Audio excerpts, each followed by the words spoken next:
بسم اللہ الرحمن الرحیم الحمد للہ رب العالمین والصلاة والسلام علی اشرف النبیین وخاتم المرسلین ابی القاسم المصطفى محمد اللہم صل علی محمد وآل محمد وعلی آلہ الطیبین الطاہرین المعصومین اما بعد۔ آج ہم آپ کے سامنے خطبہ قاصیہ کے تیسرے حصے کو بیان کریں گے۔ اس حصے میں امیر مؤمنین علی علیہ السلام شیطان سے بچنے کے بارے میں نصیحت فرما رہے ہیں۔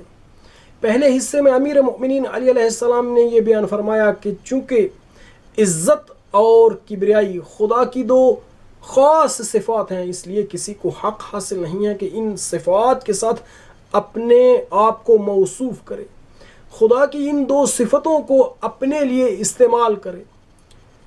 شیطان نے خداوند متعال کی 6000 سال عبادت کی، معلوم نہیں کہ وہ دنیا کے سال تھے یا آخرت کے سال، لیکن جب اس نے اللہ کی اس صفت کو یعنی تکبر کو اپنے لیے استعمال کیا اور وہ متکبر ہو گیا تو پروردگار متعال نے اسے اپنی درگاہ سے نکال باہر کیا اور اسے رجیم قرار دے دیا۔ اور امیر مؤمنین علی علیہ السلام فرماتے ہیں صرف ایک لمحے کا تکبر اس کی 6000 سال کی عبادت کو ضائع کر دیا گیا، اس ایک لمحے کے تکبر کی وجہ سے۔ اور امیر مؤمنین علی علیہ السلام نے یہ ارشاد فرمایا کہ اے انسان، جب اللہ نے اس کی ایک لمحے کے تکبر کے ساتھ اس کی ساری کی ساری عبادت کو ضائع کر دیا تو کیا اپنے آپ کو اللہ کے اس حکم سے محفوظ سمجھتا ہے؟ اللہ کے ہاں ترازو اور میزان ایک ہے، وہ جو اس کے لیے تھا، اگر اللہ نے اس تکبر کی وجہ سے، اس کے تکبر کرنے کی وجہ سے اسے جنت سے نکال باہر کیا تو اسی گناہ کی وجہ سے، اسی عمل کی وجہ سے خداوند متعال تجھے جنت میں کیسے داخل کر سکتا ہے؟ اب جب اللہ نے ابلیس کو شیطان کو آدم کے سجدہ کرنے کے لیے کہا اور اس نے تکبر کیا، اس نے سجدہ کرنے سے اپنے آپ کو روکے رکھا اور یہ کہا کہ پروردگارہ میں اس سے بہتر ہوں، تو اب اس کے دل میں خدا نے جب اسے نکال دیا تو اس کے دل میں آدم کے لیے نفرت بھر گئی اور اس نے آدم سے دشمنی مول لے لی، اور وہ یہ چاہتا ہے کہ آدم کو اور اولاد آدم کو گمراہ کرے، اسی بیماری میں مبتلا کر دے کہ جس میں وہ خود مبتلا تھا۔ اسی لیے امیر مؤمنین علی علیہ السلام نے یہ ارشاد فرمایا کہ اے اللہ کے بندو، تم شیطان سے ڈرتے رہو، شیطان دشمن خدا ہے، اور ایسے نہ ہو کہ وہ اسی بیماری میں تمہیں مبتلا کر دے کہ جس میں وہ مبتلا ہوا تھا۔ اس نے اپنے پیادوں کے ساتھ اور اپنے سواروں کے ساتھ تمہارے اوپر حملہ کر دیا ہے، وہ ہر وقت تمہارے اوپر حملہ کرنے کے لیے تیار ہے اور تمہیں گمراہ کرنے کے لیے تیار ہے، وہ غافل نہیں ہے۔ اس نے اپنے کمان میں تیر کو رکھ لیا ہے اور اسے زور سے کھینچا ہے، جتنی اس کی قدرت ہے، جتنی اس کی طاقت ہے اس کے ساتھ کھینچا ہے، اور اس نے تمہارا نشانہ نزدیک سے لیا ہے، اور نزدیک سے لینے سے مراد یہ ہے کہ اس کا نشانہ خطا نہیں ہوتا، وہ چاہتا ہے کہ تمہیں قتل کر دے۔ اس نے یہی تو کہا تھا کہ رب بما اغویتنی لأزینن لہم فی الارض ولأغوینہم اجمعین، پروردگارہ تو نے چونکہ مجھے اغوا کیا ہے، تو نے مجھے گمراہ کیا ہے، میں ان کے لیے یعنی اولاد آدم کو ان کے لیے دنیا کو زینت دوں گا اور ان تمام کے تمام کو میں گمراہ کروں گا، سب کو گمراہ کروں گا۔ اور یہاں اس نے یہ بات کیوں کر کی؟ آیا وہ علم بے غیب رکھتا تھا؟ نہیں، اس نے یہ بات ایسے ہی چھوڑ دی تھی، ایسے ہی کر دی تھی، اس کے پیچھے کوئی اس کا یقین نہیں تھا، اس کو علم نہیں تھا۔ لیکن ہوا کیا؟ جب اس نے یہ بات کی تو ابناء حمیت نے، اہل حمیت یعنی وہ لوگ جو متکبر ہیں، انہوں نے اس کی بات کی تصدیق کر دی، جب انہوں نے گناہ کیا، تکبر کیا، تو اس کی بات کی تصدیق ہو گئی، حالانکہ جب اس نے یہ بات کی تھی تو اسے یہ یقین نہیں تھا کہ میں اپنے مقصد میں کامیاب ہو جاؤں گا، میں گمراہ کر سکوں گا، وہ یہ یقین نہیں رکھتا تھا۔ لیکن جب لوگوں نے گناہ کیا تو اس کی بات کی تصدیق کر دی انہوں نے اپنے عمل کے ساتھ۔ اس نے جب یہ بات کی تو اسے یقین نہیں تھا، جب لوگوں نے گناہ کیا اور اس کے عمل کی تصدیق کر دی، اس کے قول کی تصدیق کر دی، تو اب اس کی اور لالچ بڑھی، اس نے اور زیادہ گمراہ کرنے کے لیے اپنے یقین کو محکم کر لیا۔ لوگوں کا حال جو مخفی تھا، وہ امر جو مخفی تھا، وہ واضح اور جلی ہو گیا۔ امیر مؤمنین علی علیہ السلام فرماتے ہیں فاحذروا عباد اللہ، اے اللہ کے بندو، عدو اللہ، عدو خدا سے، دشمن خدا سے، ابلیس سے بچتے رہو۔ کس اعتبار سے بچو؟ ان یعدیکم بدائہ، بچتے رہو اس سے کہ وہ تمہیں بھی وہی بیماری لگا دے جو اسے لگی تھی، یعنی اپنی بیماری میں تمہیں بھی مبتلا کر دے۔ اس سے معلوم ہوتا ہے یہ تکبر جو ہے ایک مصری بیماری ہے، اس ایک قسم کی وبا ہے، شیطان کو لگی اور وہ چاہتا ہے کہ تمہیں بھی لگا دے، اور وہ چونکہ یہ تکبر ایک مصری بیماری ہے، پھیلنے والی ہے، تو شیطان سے بچتے رہو۔ وَأَن يَسْتَفِزَّكُمْ بِالنِّدَائِهِ، یستفزا اس کا معنی کیا ہے؟ یعنی یستخفکم، مطلب یہ ہے کہ تمہیں حق کے راستے سے ہٹا نہ دے، اس سے بچتے رہو کہ ایسے نہ ہو کہ وہ تمہیں حق کے راستے سے ہٹا دے۔ اور اس کو امیر مؤمنین علی علیہ السلام نے کیسے ہٹائے گا؟ بِندَائِهِ، اپنی ندا کے ساتھ۔ اس کی ندا کون سی چیز ہو سکتی ہے؟ علماء کہتے ہیں یہ موسیقی آلات لہو و لعب جو ہیں، یہ اس کی آواز ہے۔ اور بعض علماء نے یہ بھی کہا ہے کہ ہر وہ آواز کہ جس کے ساتھ فساد کی طرف دعوت کی جائے، پکارا جائے، وہ شیطان کی آواز ہے۔ تو یہاں پہ لوگوں کو سمجھ لینا چاہیے، وہ لوگ جو مختلف طرح کی محفلوں میں شرکت کرتے ہیں، ان کو جان لینا چاہیے کہ یہ شیطان نے خود آ کر آواز نہیں دینی آپ کو، شیطان نے آپ کے سامنے مجسم نہیں ہونا، شیطان انسانی صورت میں آپ کے سامنے نہیں آئے گا۔ وہ کیا کرے گا؟ وہ اپنی آواز کو کسی اور چیز سے نکالے گا، اس سے آپ کو فساد کی طرف بلائے گا۔ لوگ کہ جو بینڈ باجوں کی محفلوں میں جاتے ہیں، تو یہ جو ان کے کانوں میں آواز پڑتی ہے، یہ وہ بینڈ باجے کی نہیں ہے، یہ شیطان کی آواز ہے۔ ایسی محفلوں میں جہاں موسیقی ہوتی ہے، یہ جان لیں کہ یہ انسانی آواز نہیں ہے، یہ شیطان کی آواز ہے۔ ان یستفزکم بندائہ، کہ وہ تمہیں حق سے ہٹا نہ دے اپنی آواز کے ساتھ۔ اس کی آواز یہی بینڈ باجا، موسیقی آلات لہو و لعب، یعنی جہاں پہ بھی یہ ہے تو انسان کو سمجھ لینا چاہیے، مومنین کو یہ جان لینا چاہیے کہ یہ شیطان کی آواز ہے۔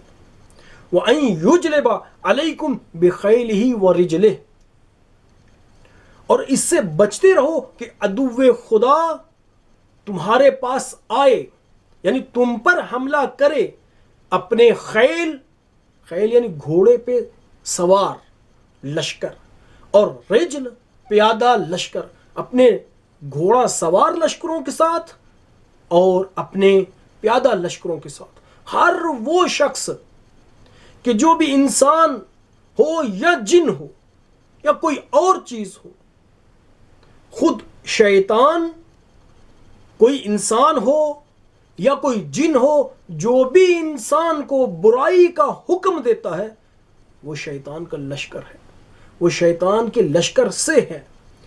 اس کے بعد امیر مؤمنین علی علیہ السلام یہ ارشاد فرماتے ہیں فَلَعَمْرِ لَقَدْ فَوَّقَ لَكُمْ سَہْمَ الْوَعِيدِ، شیطان نے تمہارے لیے سہم تیر، وعید شر کے تیر کو تمہارے لیے اپنی کمان میں لگا لیا ہے، یعنی تمہارا نشانہ شر کے تیر کے ساتھ لے لیا ہے۔ یہ امیر مؤمنین علی علیہ السلام، یعنی مطلب یہ ہے کہ وہ تمہیں گمراہ کرنے کے لیے آمادہ ہے، ذرا سے اشارے کی بات ہے، تم نے ڈھیل دکھائی نہیں، وہ اس نے حملہ کیا نہیں، وہ اپنے حملے کے لیے بالکل آمادہ ہے۔ جیسے ہی تمہاری طرف سے چراغ سبز گرین سگنل دکھائی دے گا وہ اپنا حملہ کر دے گا۔ یعنی تم غافل ہو سکتے ہو، شیطان غافل نہیں ہے، شیطان غافل نہیں ہے۔ وَأَغْرَقَ لَكُمْ بِالنَّزْعِ الشَّدِيدِ، اور اس کے بعد امیر مؤمنین علی علیہ السلام فرماتے ہیں وَأَغْرَقَ لَكُمْ، اغرق لکم یعنی کمان کو اچھے طریقے سے، یعنی اس میں جو تیر ڈالنے کے بعد اس کو زور سے پوری طاقت سے کھینچنا، جتنی طاقت سے کھینچا جائے گا سامنے والا جو ہدف ہے اس کو اتنی ہی زور سے اور اتنی ہی جلدی لگے گا اور اتنی ہی شدت سے لگے گا۔ وَأَغْرَقَ لَكُمْ بِالنَّزْعِ الشَّدِيدِ، اس نے تمہارے لیے کمان کو شدت کے ساتھ کھینچا ہے۔ وَرَمَاكُمْ مِن مَكَانٍ قَرِيبٍ، اور اس نے تمہیں تیر مارا ہے، تمہاری طرف تیر پھینکا ہے مکان قریب سے۔ مطلب یہ ہے امیر مومنین اس بات سے کنایا کر رہے ہیں کہ اس کا ہدف کبھی بھی، اس کا نشانہ کبھی بھی خطا نہیں جاتا۔ یہ تم سمجھتے ہو کہ کبھی لگا اور کبھی نہ لگا، لیکن جب شیطان ہدف کسی چیز کو قرار دیتا ہے اور کسی چیز کی طرف تیر کو پھینکتا ہے تو اس کا تیر بالکل نشانے پہ لگتا ہے۔ وقال، اور اس نے کہا تھا، شیطان نے کیا کہا تھا؟ رب بما اغویتنی لأزینن لہم فی الارض ولأغوینہم اجمعین، پروردگارا تو نے مجھے گمراہ کیا، یعنی اس سبب سے کہ تو نے مجھے گمراہ کیا میں ان کے دلوں میں ان کے لیے دنیا کو زینت قرار دوں گا، یعنی ان کی آنکھوں میں دنیا کو زیبا اور خوبصورت دکھاؤں گا۔ وَلَأُغْوِيَنَّهُمْ أَجْمَعِينَ، اور ان تمام کے تمام کو میں گمراہ کروں گا۔ تو یہاں اگر دیکھا جائے وہ کہتا ہے پروردگار تو نے مجھے گمراہ کیا۔ آیا خداوند متعال لوگوں کو گمراہ کرتا ہے؟ کیا اللہ نے اسے گمراہ کیا تھا؟ کیا خدا نے اسے یہ کہا تھا کہ تو سجدہ نہ کرنا؟ ایسی کوئی بات نہیں۔ معلوم ہوتا ہے، انجام خود دیا ہے، معلوم ہوتا ہے کہ وہ اس کام کی نسبت خدا کی طرف دے رہا ہے۔ اہل جبر سے، یعنی شیطان مذہباً جبری مذہب رکھتا تھا۔ جبر کیا ہے؟ اہل جبر کون ہیں؟ وہ ہیں کہ جو لوگ عمل کو انجام دیتے ہیں، برائی کو انجام دیتے ہیں اور اس کے بعد یہ کہہ دیتے ہیں کہ خدا نے یہ کروا دیا ہے، یہ خدا کا فعل تھا، خدا نے ہم سے برائی کروائی ہے۔ یزید نے امام حسین علیہ السلام کو قتل کیا؟ نہیں بھائی، اس کا تو کوئی قصور نہیں تھا، اگر خدا نہ چاہتا تو وہ نہ کرتا۔ فلان نے فلان کو قتل کر دیا، اگر اللہ نہ چاہتا تو وہ قتل نہ کر سکتا۔ ہمارا تو کوئی قصور ہی نہیں، ہم تو بے قصور ہیں۔ یہ کام کس نے کیا ہے؟ یہ خدا نے کیا ہے، خدا اگر نہ چاہتا تو ہم یہ کام کر ہی نہ سکتے۔ یہ اہل جبر ہیں، اور جبر یہ لوگ یعنی ہر کام کی نسبت خدا کی طرف، اچھا ہو برا ہو، اپنے دامن کو اس طرح سے جھاڑ دیتے ہیں. معلوم ہوتا ہے کہ شیطان اہل جبر سے تھا، اس کا مذہب جبری تھا، مذہب کے اعتبار سے جبری مذہب رکھتا تھا. علماء نے، عدلیہ نے، امامیہ نے اس آیت کی چند تعویلیں کی ہیں. ان میں سے ایک یہ ہے کہ یہاں اغویتنی جو ہے، رب بما اغویتنی، پروردگار اس چیز کے سبب تو نے مجھے گمراہ کیا. تو اغویتنی یہ اس کی تعویل کرتے ہیں خیبتنی، یعنی نا امید کیا. پروردگار تو نے مجھے نا امید کر دیا اس کام کے کروانے سے. کس سے نا امید کر دیا؟ جنت میں داخل ہونے سے. جب تو نے مجھے نا امید کر دیا تو اب میں ان سب کو گناہ کا عمل کرواؤں گا تاکہ سب کے سب جو ہے وہ جنت سے نا امید ہو جائیں. دوسری اور بھی تعویلیں ہیں. پروردگارہ تو نے مجھے آدم کو سجدہ کرنے کے ساتھ گمراہ کر دیا، میں نے سجدہ نہیں کیا، اب میں سب کو گمراہ کروں گا. علماء امامیہ نے اس کی مختلف تعویلات بیان کی ہیں، مختلف تعویلات. لیکن علماء امامیہ اس چیز کے سخت خلاف ہیں کہ وہ یہ نہیں کہتے، اور کسی صورت میں علماء امامیہ کا یہ عقیدہ نہیں ہے کہ جو برائی انسان کرتا ہے وہ خدا اس سے کرواتا ہے. نہیں، العیاذ باللہ، معاذ اللہ من ذالک. امامیہ کا یہ عقیدہ نہیں. ہمارا عقیدہ یہ ہے کہ انسان اپنے افعال میں مختار ہے. جب بھی کوئی برائی کرتا ہے تو اپنے ارادے اور اختیار سے کرتا ہے، اور جب بھی کوئی اچھائی کرتا ہے تو اپنے ارادے اور اختیار سے کرتا ہے. اسی لیے چونکہ یہ اپنے ارادے اور اختیار سے کرتا ہے تو خدا نے اچھے کام پر جزا رکھی ہے اور برے کام پر سزا اور عقاب رکھا ہے، عذاب رکھا ہے. امامیہ کا یہ نظریہ ہے. اس کے بعد قذفاً بغیب بعید، اس نے تو یہ بات کر دی تھی. القذف بقولہ، اس کا معنی کیا ہے؟ اس کا معنی یہ بغیر تأمل اور بغیر سوچے گفتگو کرنا، بات کہہ دینا. شیطان نے یہ جو بات کی، رب بما اغویتنی لأزینن لہم فی الارض ولأغوینہم، میں ان سب کے سب کو گمراہ کروں گا. اس کی یہ بات بغیر سوچے سمجھے تھی، اسے یقین نہیں تھا.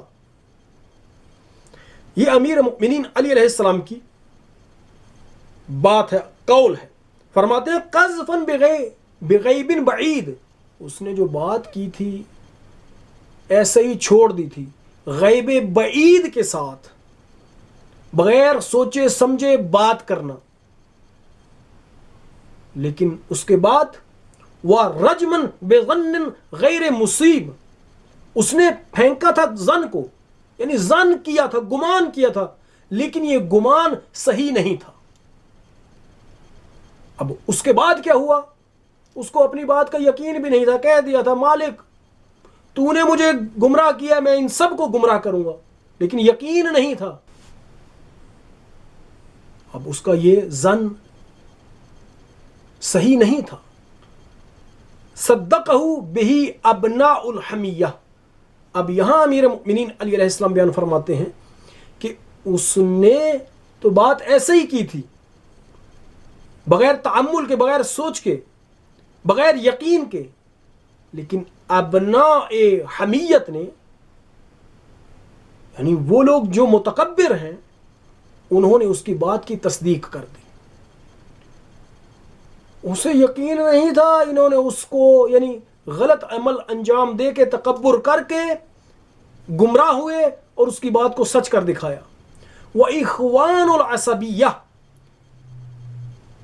اخوان عصبیت نے، اہل تعصب نے اس کی بات کی تصدیق کر دی. وَفُرْسَانُ الْكِبْرِ وَالْجَاهِلِيَّةِ، صاحبان کبر، تکبر اور جہالت، یعنی وہ لوگ جو کبر اور جہالت کے گھوڑوں پر سوار ہیں، انہوں نے بھی اس کی بات کی تصدیق کر دی. حَتَّى إِذَا إِنْ قَادَتْ لَهُ الْجَامِحَةُ مِنْكُمْ، یہاں تک کہ وہ لوگ جو سرکش ہیں، وہ بھی اس کے مطیع ہو گئے۔ ان قادت لہو، مطیع ہو گئے اس کے، جامحہ سرکش، منکم تم سے۔ جب ایسے ہوا، بات اس نے بغیر سوچے سمجھے کی تھی، اس کو اپنی بات کا یقین بھی نہیں تھا، ایک دھمکی اور تہدید کی صورت میں، انجام دے سکے نہ دے سکے یہ اسے اس بات کا علم نہیں تھا۔ لوگوں نے گناہ کیا، اس نے یعنی اس کی بات کی تصدیق ہو گئی، اور جب تصدیق ہوئی تو اس کی ہمت اور بڑھ گئی، اس کی کمر اور مضبوط ہو گئی۔ وَاسْتَحْكَمَتِ الطَّمَعِيَّةُ مِنْكُمْ فِيهِ۔ اب طمعیہ یعنی طمع، لالچ، اس کی لالچ اور طمع تم میں اس سے اور بڑھ گئی۔ اس نے کہا یہ تو مجھے تو یقین بھی نہیں تھا کہ یہ گمراہ ہو جائیں گے، اب جب یہ گمراہ ہو رہے ہیں تو اور ان کو گمراہ کرتا ہوں، یعنی میرا ان کے اوپر زور مجھے یقین نہیں تھا چلے گا کہ نہیں چلے گا، لیکن اب جب کہ چل گیا تو اب اپنا پورا زور لگاتا ہوں، ان کو اور گمراہ کروں گا۔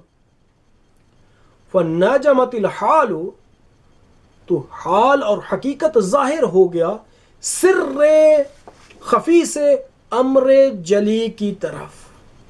پروردگار متعال ہمیں شیطان کے شر سے بچنے کی توفیق عنایت کرے، پروردگار متعال ہمیں رحمان کی اطاعت میں رکھے، پروردگار متعال ہمیں اپنی اطاعت میں رکھے۔ وصلی اللہ علی سیدنا محمد وآلہ الطیبین الطاہرین۔